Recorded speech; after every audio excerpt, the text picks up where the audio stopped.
یوه څېړنه وایي اهل صلاح والاصلاح دینداره خلک ښه خلک 10% تشکیلوي او بد خلک چې د هغوی مشر ابلیس دی هغه هم 10% تشکیلوي 80% خلک د تردد په حالت کې دي. که چېرته اهل صلاح والاصلاح بیدار وي په تردد باندې کار وکوي نو دوی هم را انتقالوي د صلاح او اصلاح دایرې ته، او که چېرته اهل شر فعال وي نو هغوی اهل تردد والا ځان سره اخلي. یعنې د 80% خلک د خیر او د شر د دایرو سره ګرځي راګرځي.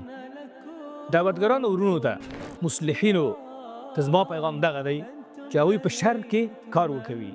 که چېرته د اهل شر کې چې کوم انسانان دي مشغول دي فعال دي دوی را انتقال شي، دوی سره د اهل تردد والا هم راځي، نو ټول به د خیر د صلاح او اصلاح دایرې ته را انتقال شي.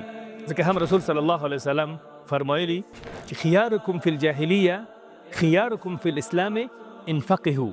نو تاسو ته د سیدنا عمر رضی الله تعالی عنه قصه په اسلام کې د داخلېدلو قصه معلومه ده. کله چې د جاهلیت په وخت کې هغوی را انتقال شول ډېر زیات صحابه په اسلام کې داخل شول. نو په مسجد کې د لمانځه خبره د لمانځه د اهمیت او د فضیلت خبره زما په نظر باندې چې ډېر اغېز ځکه نه لري چې د خلک اساساً په همدې دایره کې دي. بهتره خبر دغه ده چې اهل شر ته او اهل تردد ته دا خبرې وشي. مننه.